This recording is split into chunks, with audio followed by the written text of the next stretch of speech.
Go ahead. I'm Sig Silness. My full name is Sigbart Randolph Silness, and I'm 87 years old. And I started my military career through the Reserve Officers Program. I took my basic training with Fort Riley, Kansas, and we had the big red one. Help me out here, Sig. Now, you said you reserve officers training through college, or? Yes, And what college were you at? University of North Dakota. University of North Dakota. So it's like ROTC? Or? Yes. Okay. And so you went, did you do the whole 4 years, or? Yes, I went full 4 years of the program, and the summer camp was our basic training. And Where was summer camp? that was at Fort Riley, Kansas, and we were by the big red one, and they put us through the paces extremely hard. As a matter of fact, on one training exercise, we started out at 2 o'clock in the morning, and the temperature got up to 212, and we made the final assault with just less than a dozen of us, and we had 2 fatalities and a whole bunch hospitalized. Really? During training? They were training us. Wow. That's pretty tough training. It is, Well- considering everybody's in good shape. So what kind of training did you do? I mean, We were doing an assault, and there was a march and assault, and we were supposed to take in an objective, and it was a long day.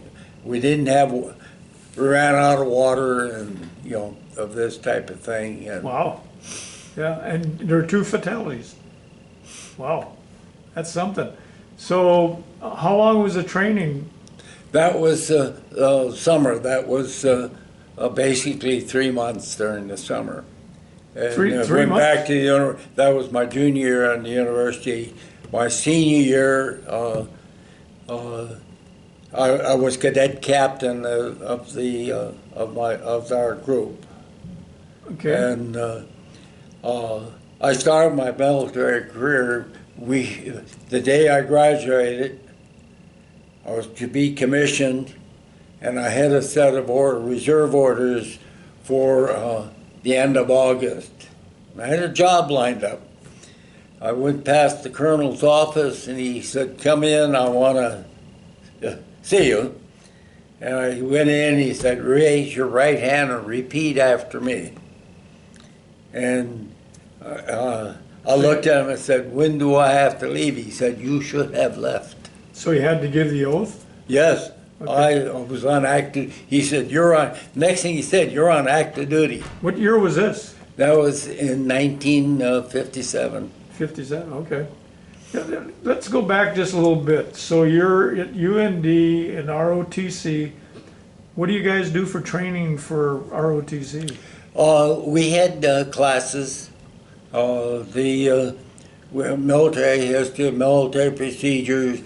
I was on the rifle team, but it was mostly, studying tactics and things of this nature. The advanced portion of it. Every Friday we had class. Okay, do you do a lot of running or exercise? No, not so much that. A lot of marching. But, A lot of marching? Okay. But other than that, no. So you were on a rifle squad. What did you guys do? Just practice, or? No, we had competition between other schools and that. Okay. How'd you guys do in that? I used my dad's Model 52 Winchester, and we did real well. Okay. We did real well. So now you took the oath and you're. Okay, this was Sunday. Monday, the wife and I loaded into the car and headed for Fort Knox, Kentucky. Tuesday morning, I saluted the flagpole. Tuesday afternoon, I was the company commander. Whoa. They needed a body, and I was very fortunate. I had the first soldiers got him in the office and said, I don't know what I'm doing. You keep me out of trouble. So what are you, second lieutenant now, or? I was second lieutenant. Okay. And, So that's pretty little rank for a commander. well, it went real well because he really did a good job of teaching me. And that went too well, as a matter of fact.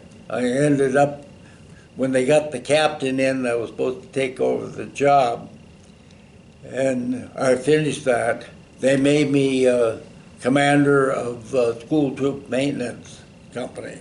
So I had 5 companies. Okay. And that one, again, because I didn't know what I was doing. I come into the shop, we were working, there was a guy sleeping on the bench, and the inclinations go out and chew him out a little bit. I said, no, I didn't want to do. I got the senior warrant officer and asked him what he was going to do. And from then on, we got along real well. Every morning, I had him give me a paperwork item. I go to all the companies and we do that. And since I wasn't there to chew them out or that, we got it solved. And every afternoon I wanted a hardware item from all the tanks or whatever, just one item. And that's what I did every day. And we went from unsatisfactory in 6 months to superior. Oh, And good. it just made the chain of command work. And that was going along real smooth. And I'm supposed to be going to school, by the way. And then somebody finally in the chain of command figured out I was supposed to be going to school. Okay, And so so I ended up going to the armored school. And what I was doing is being given a regular Army commission. I had a 3-year combat tour before going into my basic branch, which was ordnance. okay, that's 3-year combat. What does that mean? Well, I had infantry, armored, or artillery. I was in armored. And when I finished, the school went very well because I was well trained. Was it school at the same, where are you at now? Yeah, at Fort Knox, Kentucky. still in Fort That's Knox. what I was going there for, is to go to school. They didn't let me go to school. Okay. And but when somebody found out, I was getting $4 a day per diem, which was big money at that time. Right. And Is this still 1950s? yeah, 1950? 1957. 1957. And when I went to school, that went real well, and I was assigned from there to Fort Polk, Louisiana, and You like the hot weather, don't you? well, Louisiana was not particularly hot. I called it Louisiana, liquid sunshine. We were the immediate deployable armored unit, and I had a platoon, and then I ended up getting a company. We did deploy. At that time, there was not much money around, so things were pretty austere. But when Lebanon came along, I got some new tanks, new gun tubes, and we rail loaded and headed for New Orleans. Oh, really? Okay. And we stopped outside of New Orleans, and that's when they decided that they weren't going to fight a big war in Lebanon. So we turned around and went back, and Stand down. it was a good time. I enjoyed it. It was long hours. You know, we started 5:30 in the morning, and if I got home by 9, I felt fortunate. So how much equipment did you load on rail cars? All of it. So- We combat loaded. So, give me an Guns, idea. ammunition, fuel, all works. Okay. We were deploying, for real. Yeah, so tents, the whole works, everything. Tanks, armored personnel carriers, everything. Okay. And the personnel to go along with it, I suppose. Well, yeah, we all loaded, Yeah. and it was interesting. So so you load everything up, you go to Louisiana, you go to New Orleans. How much time is this taking? We were given 3 days to load and get things ready. And then it's just a short train ride from there, right? Yeah, it's a short train ride, and then we stayed in Louisiana, outside New Orleans for a bit. So what's the plan? Or The plan was we were going to ship load and go to Lebanon. Oh, so you load everything on a ship and then go to Lebanon? Yeah, Okay. yeah. All right. We were being deployed. Right. You had orders to be deployed, but then you went stand down. No, they had a stand down. How many days did you stay there in New Orleans? About 4 days. 4 days? Okay. All right. And then get back We turned around and went back. Fort Polk and unloaded. Went back to doing what we were doing. That was a good exercise, right? Well, a very good exercise, good training. Yeah. I learned a lot, and it's not particularly easy when you start doing this, because the first thing we did was seal the post. Nobody get in or out. You couldn't get out. Yeah. In other words, everything turned classified at that time, Sure. and we were mobilized totally. And that was our job. We were supposed to be. We were at that time. They called it STRAC, the first deployable. Okay. So how long you in Fort Polk?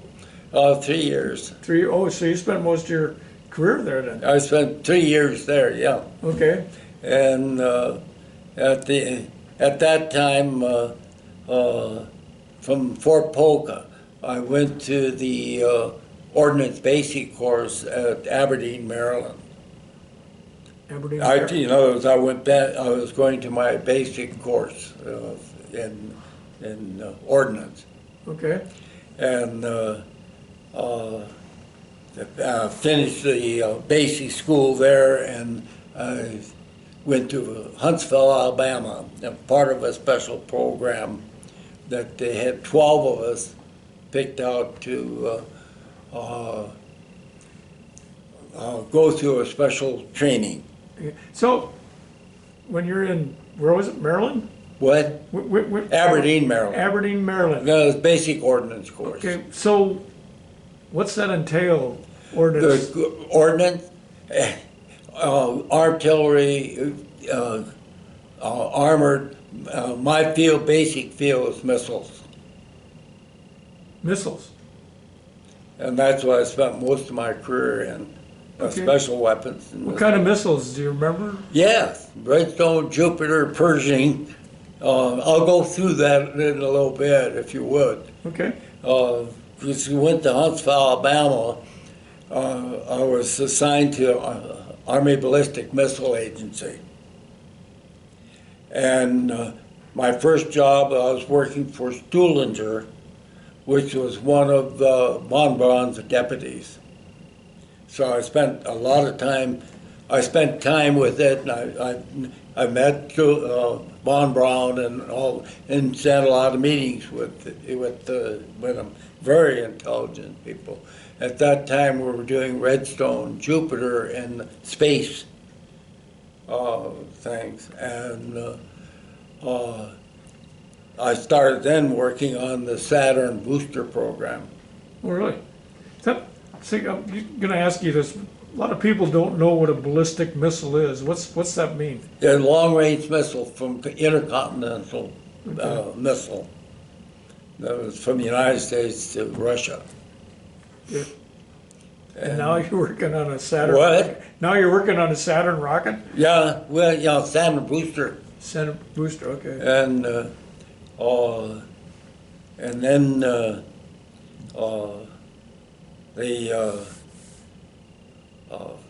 that program was going good, and then they transferred me over to the Pershing missile system.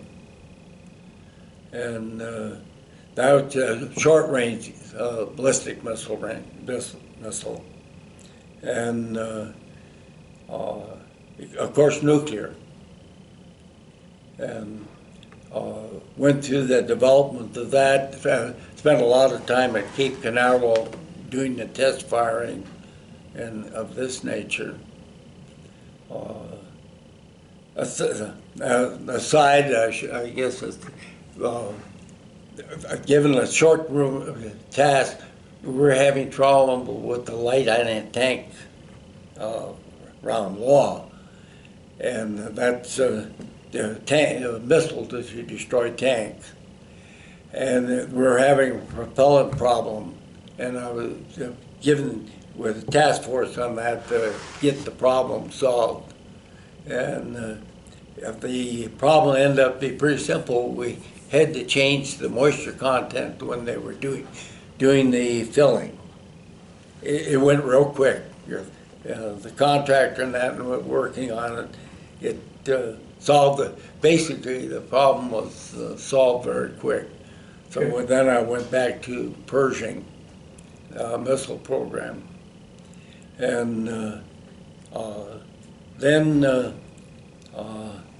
I got called in for an interview to be a general's aide. To be a what? General's aide. Okay. And I got the job there. I told General, I said I didn't want to do it over a year, and he said that's fine.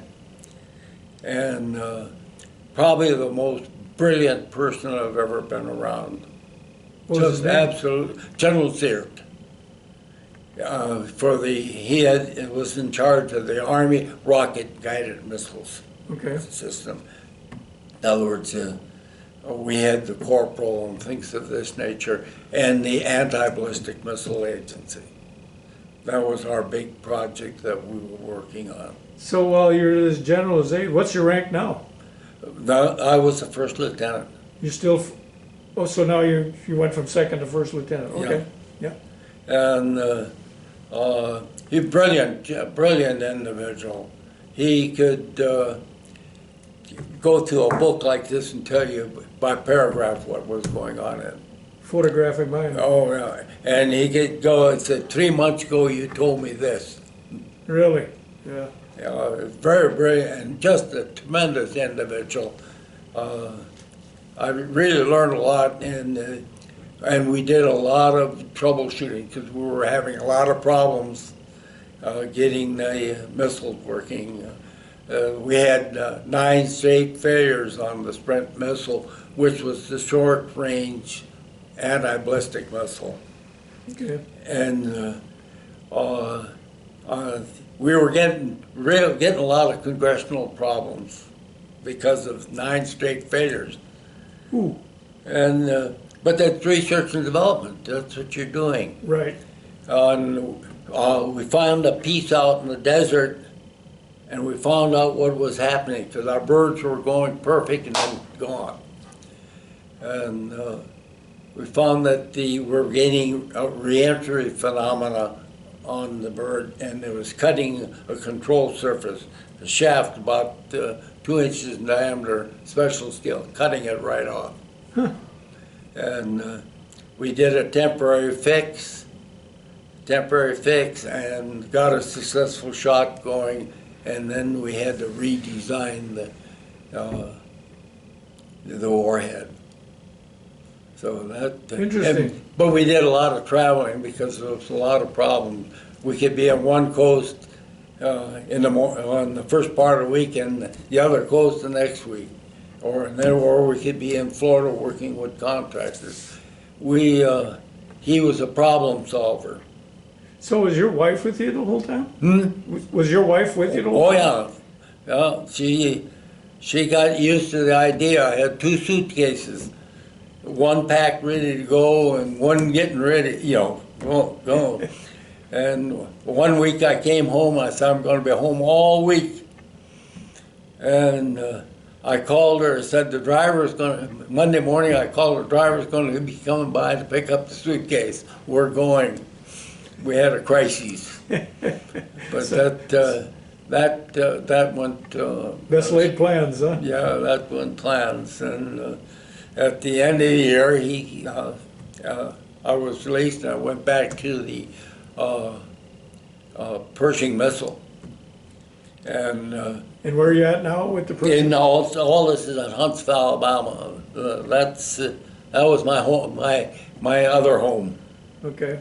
And So when you were, say, in Huntsville, did you live on post or? yeah, we lived on post. We had government quarters. Okay. And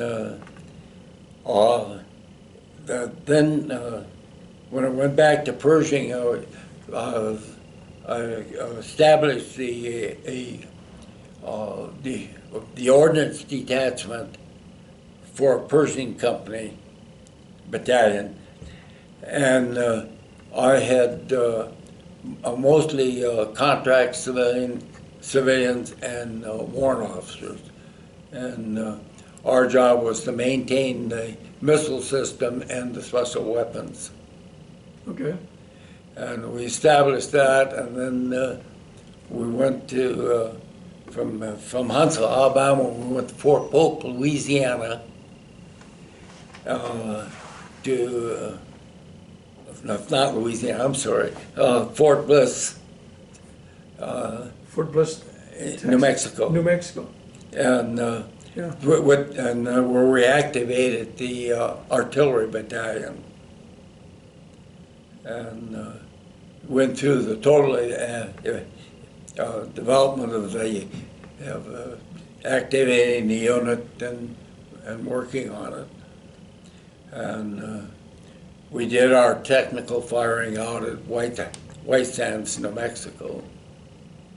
And that went partially good. We had a real major problem.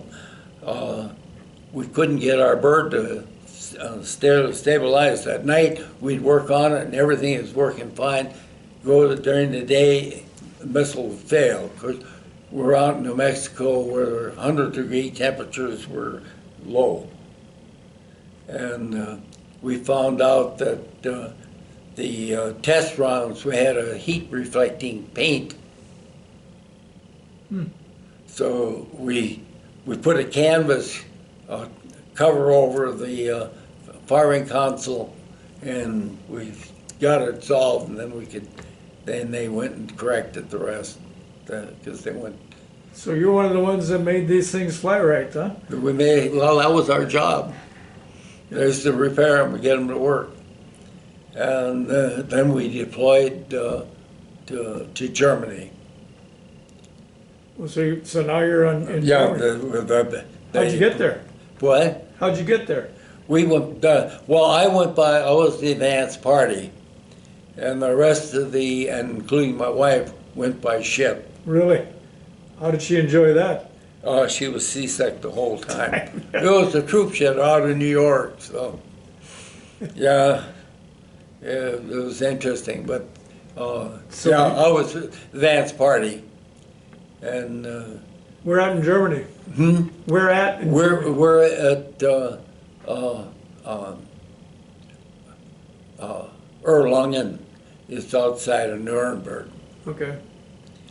And my job was getting all the equipment in off the ship, because that came separate from the troop ship. And getting all the equipment in and getting it transported to Erlangen. Okay. So So did you do a lot of field? Do a lot of work in the field then, or? Oh, well, I'll go to that. We're just getting it moved and getting set up. Okay. Yeah, we we had a lot of Russian interest. They lived with us. we couldn't go anyplace without spies being with us. But we had three batteries, one battery down, one battery in training, one battery in the field. What's a battery? The missile. Missiles? We had them ready to go.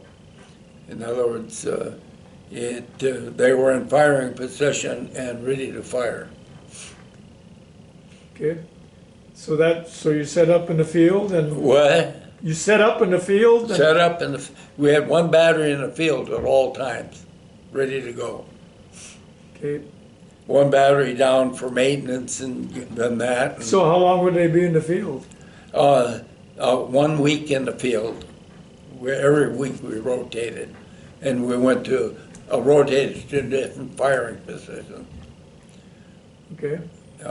It was constant movement, and we had we had a group that was always establishing new firing points. In order to have a firing point, you had to know exactly where you were at, so it had to be surveyed in. Because if you knew where you're going and where your target is, you're going to hit it. Okay. And so that went along real good. And then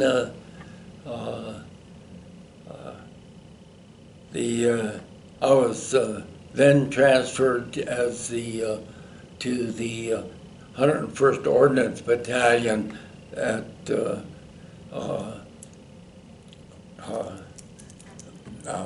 not Heilbronn, but just outside of Stuttgart, and where we had 5 companies, and I was the nuclear movements officer and nuclear control officer, and I was I was a captain then. You made captain, there you Yeah. go.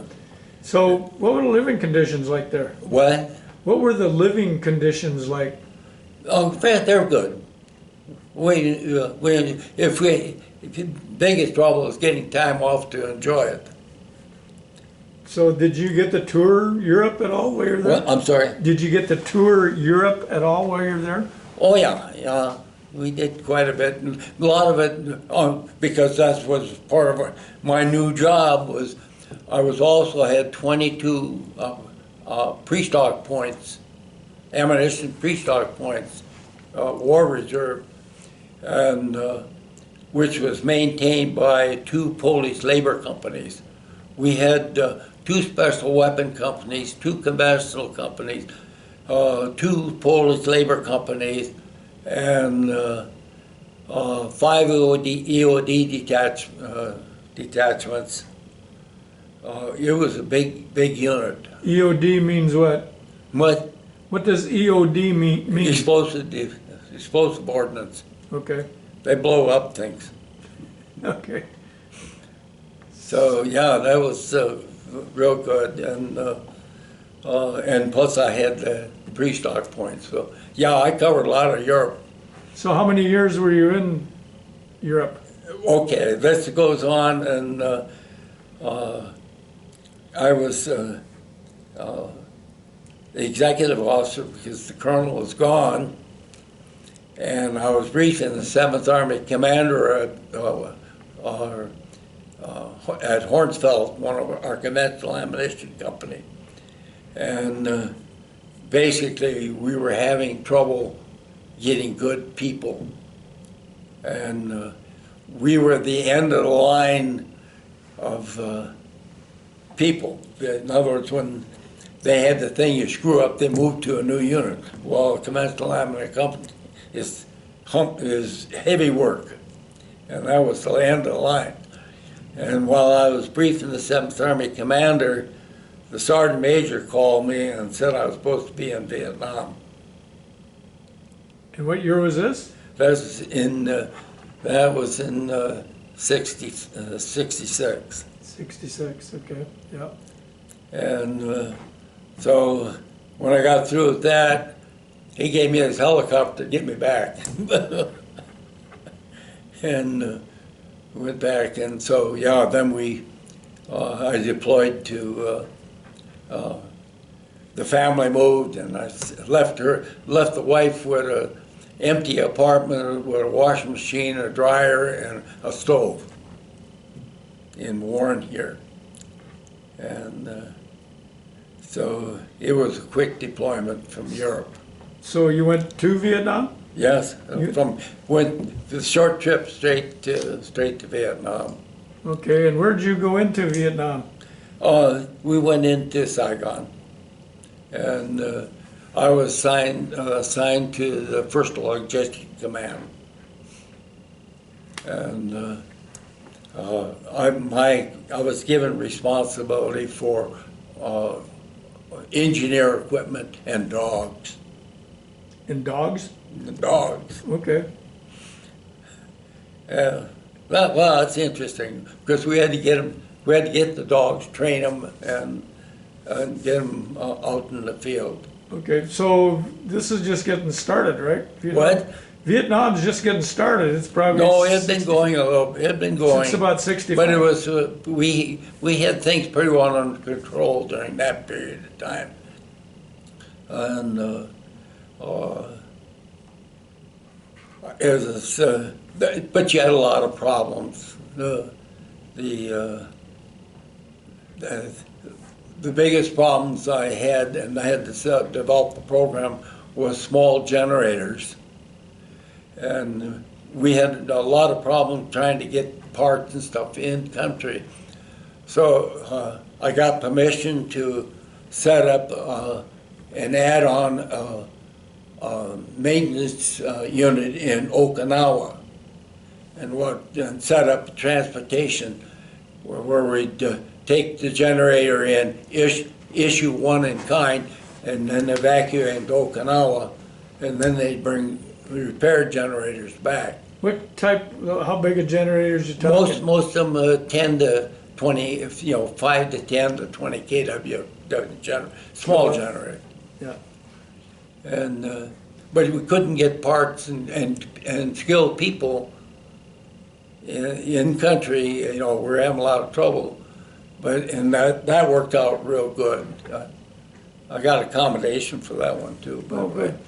And then the next thing that set up was fuel, and got set up for fuel bladders, where we'd could airlift them in a fuel bladder, and then pick up and empty and bring it back.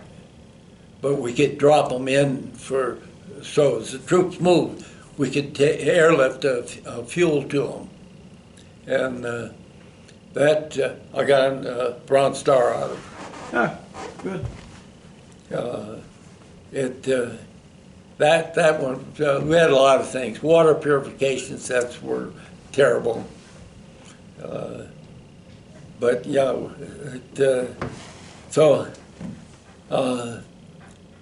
I did a lot of traveling in country, and generally speaking, it was like Iraq and Iran. Most of my troubles came from interception when we were traveling, going from place to place. So where you were traveling in Vietnam, where were you traveling? Going to units, finding what was going wrong, what had to be done, straightening out, problem solving is basically what I was doing. Okay. And there was a lot of that. And, so how long were you in Vietnam? I was in there for 13 months. 13 months. Put it this way, I went from a little over 200 pounds to 166 pounds.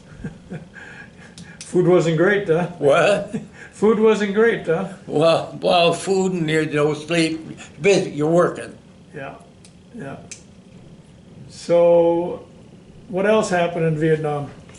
We got in problems quite a few times. Got shot at quite a bit, but we was usually traveling. But I was lucky. We a couple of explosives got too close to a bombing raid, Uh, we had, you know, the normal things, most incoming artillery, Yeah. mortars, you know, when you're out. Most of the time it was, you know, I wasn't out in the field grunting, you know, with the infantry. But it usually got caught in something that, when I was traveling. So how did you get to Vietnam? Did you fly or? Fly. We flew out of San Francisco. Okay, And we flew back to San Francisco okay, when I left. yep. It wasn't Oakland, was it? No. Officers got got better treatment, I'm guessing. No, there was mostly GIs on the plane with me. Okay, Well, but it's when I got on the plane, I had a wore out uniform and these wore out boots and. yeah. You could tell the newbies from the ones coming in. Well, I guess. I was working up to the time I got on the plane. So what happened after Vietnam? Okay, after Vietnam, I went to the advanced course for the ordnance, and I was being one of the older guys there because of Pershing missile in Europe and Vietnam. I was way late in going to the advanced course, and that went real well. Once I learned how to study again. And from Aberdeen, Maryland, I went back to Huntsville, and we weren't there very long, and I ended up going to Kwajalein Atoll as Chief Range Officer. Where's that at? Kwajalein, it's in the Marshall Islands. Okay, And there we were downrange missile range for all services. And we had equipment on all over the place to track and take telemetry and everything from incoming and outgoing. We had both incoming and outgoing. We were also doing the sprint and the ABM missile intercepts. I threw it away, but I had a picture of the first intercept. really? A big one, you know, that we blew up. And so, but yeah, Get them coming in. Yeah, and we had our own Air Force and Navy, because we had to deploy people to all the various islands where we had equipment, and that was daily, and we either flew them in or took them in by boat. So we averaged about 3 incoming shots a week of various missile types. We did all the Minuteman test shots and training shots. Okay. And we had to score those. And they'd go into our lagoon, and we had to recover. Everything that went in our lagoon, we had to recover. So we had 2 diving barges and people working on recovery 306 days a year. Okay. And I spent a lot of time sitting on a console.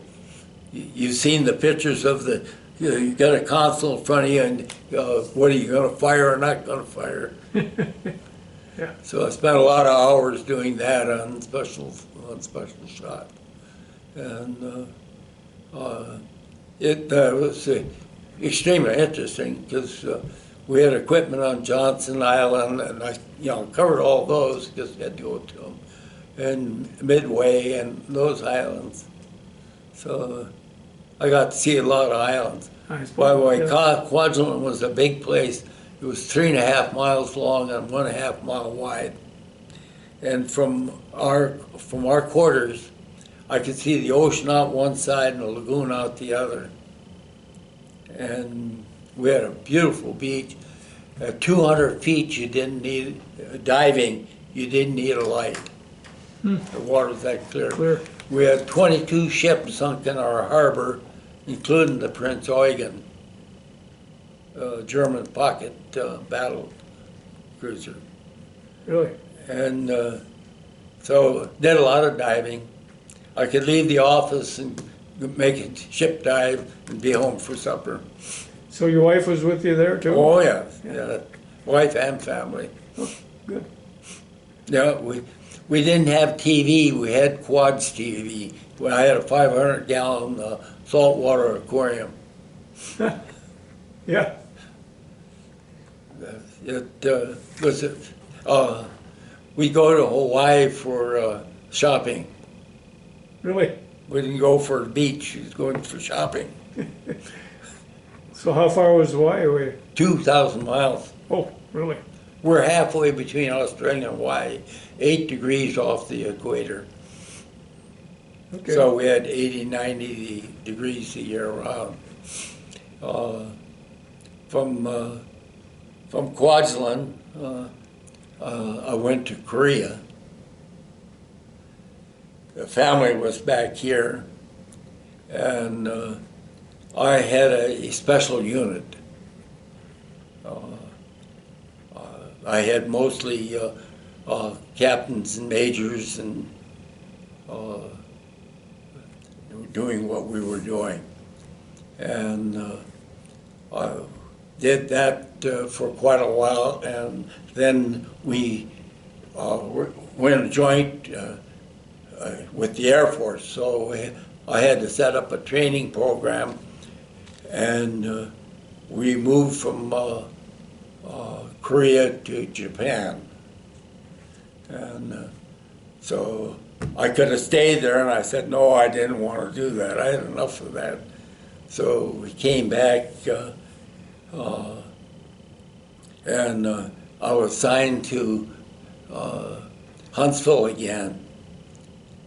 And I was given the job of doing site selection for the anti-ballistic missile sites, the logistical portion of the site.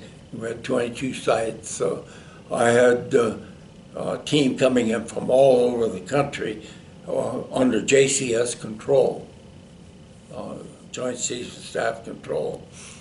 And I do 1 week on the road, 2 weeks writing up the reports and getting ready for the next, getting people lined up.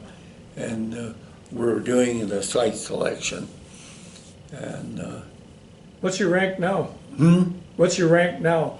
I was lieutenant colonel, Lieutenant Colonel now. Okay. and So you went from major right to Lieutenant Colonel, huh? yeah, and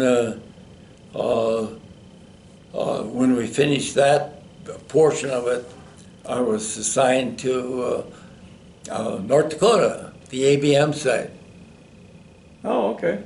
where I was in charge of the installation and test of the perimeter acquisition radar. And when we got that going pretty good, then I was made deputy commander of the place for installation and test. And Where were you stationed at? this is North Dakota, Where's- Tacoma, Huh? Tacoma, Nicole? just out, by Cavalier, Langdon. Yeah. Okay. And I was deputy commander there. And then when they activated the unit, I was made the G4 logistical officer. So I had all the. Activated to where? That was the same place. Same place, okay. We're still in North Dakota. Okay. And we were going through all the activation training and all this portion of it getting through this. Then we activated, went operational, deactivated at the same time. Certain members of Congress felt it wasn't fair to the Russians because there was not mutually assured destruction. We won't go into anything further than that. Okay. But that particular individual, God rest his soul, was not good for the country. I guess the system worked. And so when we deactivated, doing the deactivation of it, and then we went to, the family and us loaded up the motorhome and went to Alaska. Drove to Alaska on the motorhome? Yeah, drove to Alaska. And you're still in the military? Yeah, still in the military. I was assigned to the industrial operations. I was deputy commander of industrial operations. We had 2,200 people. And we had responsibility for all the logistics, housing, commissary. We had 2 pipelines and all the maintenance and all the logistical support. And that was interesting. Yep. So how long are you in Alaska? Until I retired out of Alaska. I said I had enough, and what year was that? That was in 1979. And so then I retired out of Alaska and came back here. I was going to farm, and I decided I couldn't afford to farm. Alaska, and I got tired of doing what-if budgets. It seems like every time Congress did a hiccup, we had to write a new budget if they did this to us. I said I had enough of that. I owned the farm, and so I decided to retire. And I retired as a lieutenant colonel, and I still have mobilization orders. I had mobilization orders for Fort Bliss and a special weapons type job. And I had those until I was age 65. Then they fully retired me. Okay. Nice retirement though, right? What? It's a nice retirement. Well, yes, it's been good. How many years did you have in? 22. 22 years? Okay, so anything else you want to add to this thing? No, I don't know. What was the most, you think, the most important thing you did while you were in the military? The most important, that had the most impact was getting the fuel situation and water purification systems in Vietnam working. Okay. Getting taken care of the troops. Okay. So anything else you want to add, Sig? No, not really. I thoroughly enjoyed my time at Huntsville. I had such tremendous people to working with, and so many brilliant people that could do things that most of us couldn't dream to be done. Right. You covered met a lot of people, I'm sure. Oh gosh, yes. Saw a lot of the world. Yeah. Yeah. Yeah. One of the things that's kind of funny when we're working on the law and the tank missile, President Eisenhower was coming to visit. The Secret Service came to our office because we were right over where he was going to do the presentation, and kind of laughed because we realized we had a law missile in the filing cabinet. And looking down, but yeah, I got to see Eisenhower and that. Good. Yeah. Well, if you don't have anything else, Sig. No. Good to go? Good to go. Okay, well, I want to thank you for your long service. Well, it's very, very disjointed. I don't speak too well. I've had trouble ever since. You did fine. You did fine. But thank you for your service and thank you for doing this interview. Well, I had a good career. I had a very good travel companion. My wife was, we were married from the day one, Yep. and we still are. Good. All right. Thanks, Ed. Yep.